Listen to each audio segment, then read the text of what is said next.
Saya ini jujur saja, bahwa tim paling sulit, paling susah, dan menurut saya yang paling tidak masuk akal, ya baru kali ini di SEA Games ini. Diharapkan seperti itu, Pak. Terima kasih. Baik, terima kasih Mas. Yang pertama berkaitan dengan, ya ini teman-teman sudah banyak sekali yang nanya soal ini lah. Jadi sebenarnya yang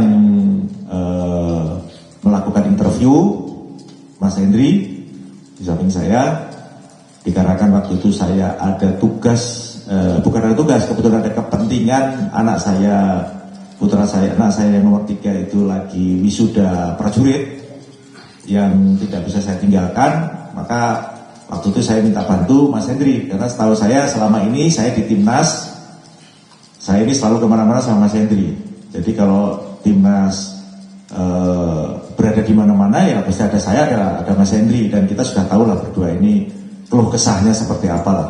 Karena jujur aja saya berdua ini tidak pernah mikir apa-apa lah di timnas. Yang penting pokoknya ya bagaimana supaya timnas ini maju lah gitu, baik lah gitu, prestasi dan bisa membanggakan negara kita gitu. Jadi saya minta bantu Mas Hendri, Mas tolong bantu saya Mas untuk melakukan interview. Kebetulan Mas Hendri, jangan saya sendirilah.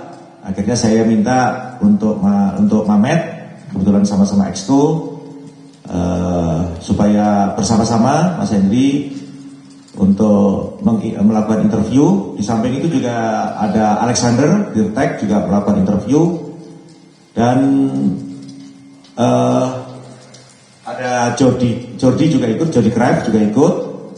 Jadi dari 4 yang melakukan interview terhadap, sebenarnya undangan kita itu 5 ya, tetapi dari penyampaian dan informasi yang laporan yang saya terima dari teman-teman yang melakukan interview mengerucut kepada 2 nama, dan dari 2 nama ini nanti akan kita bawa ke dalam rapat Exco. Kami berharap mudah-mudahan bisa kami lakukan rapat Exco itu dalam tidak lama-lama lagi. Ya mungkin kalau kita lihat jadwal sekarang ini kan semuanya Bapak Ketua Umum juga sedang fokus di Thailand, SEA Games, dan teman-teman juga sebagian juga masih ada di luar.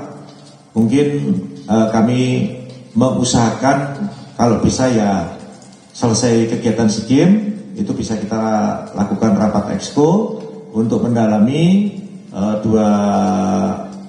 calon pelatih timnas yang menurut laporan dari teman-teman yang melakukan interview ini yang boleh dikatakan dari nama-nama yang ada cukup baik, itu cukup tepat untuk melatih timnas kita. Ya nanti kita sesegera mungkin akan memberikan update perkembangan kepada teman-teman semua berkaitan dengan pelatih timnas ini. Cukup ya? Yang kedua berkaitan dengan SEA Games, ya kalau ditanya sebenarnya apa, saya sendiri jujur saja, ini saya belak-belakan aja kalau ngomong itu apa adanya lah. Saya ini jujur saja, bahwa tim paling sulit, paling susah, dan menurut saya yang paling tidak masuk akal, ya baru kali ini di SEA Games ini. Kenapa? Dari sisi persiapan itu jauh lebih matang kalau menurut saya. Kenapa? Karena satu, kita TC pun, uji coba pun saya BTN mencarikan lawan yang boleh dikatakan kualitasnya lebih baik. Kita pilih Mali, India, sudah kita persiapkan.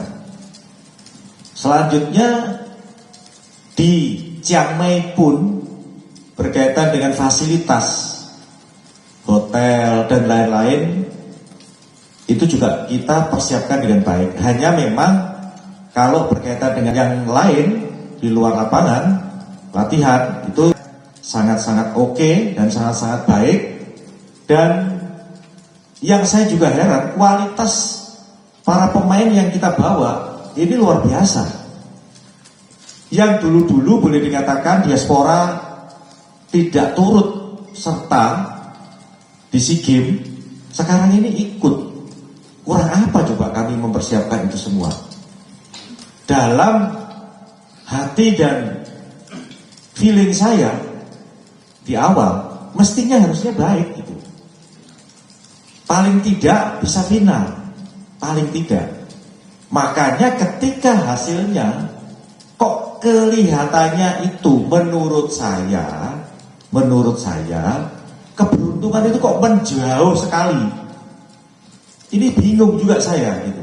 Maka mungkin saya juga mohon maaf, saya nggak tahu tuh waktu itu ada viral juga saya yang di Termenung itu, saya terkaget-kaget memang. Menurut saya ini aneh gitu. Kenapa? Karena saya sudah terbiasa bawa tim, nggak sampai. Mohon maaf aja, ini bukan saya mengecilkan ya. Kalau di Asia Tenggara lawan Filipina, yang mohon maaf aja, selama saya bawa saya belum pernah kalah gitu. Ini saya juga bingung. Motivasi saya berikan luar biasa. Kalau mungkin saya share ke teman-teman, mungkin teman-teman bisa lihat bagaimana saya memberikan motivasi teman-teman. Saya bisa memberikan motivasi kepada para pemain, termasuk ofisial. Dari negara supportnya luar biasa. Dari negara, wah sudahlah, saya ini paling, menurut saya sudah paling mewah lah mempersiapkan itu semua. Negara mempersiapkan itu dengan luar biasa supportnya. Kami memilih pemain itu juga sudah sangat luar biasa kualitasnya. Saya kira semuanya tahu bagaimana kualitasnya. Tetapi hasilnya kenapa kok bisa kayak begitu? Jadi saya menggarisbawahi seperti ada kita dijauhkan dari keberuntungan. Yang kedua, yang bikin saya juga terkaget-kaget itu lawan Myanmar. Padahal menurut saya lawan Myanmar itu kita bisa clean sheet dan kita bisa cetak gol lebih dari 3. Tapi faktanya kita kebobolan dulu. Dan saya kira mungkin teman-teman bisa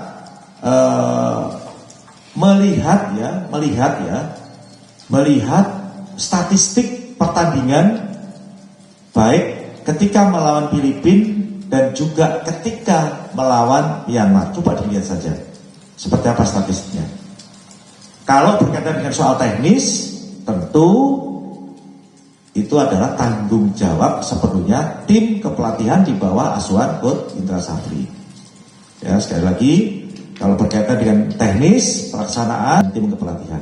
Jadi kembali lagi kalau ditanya, saya bilang memang kayaknya keberuntungan tidak bersama kita.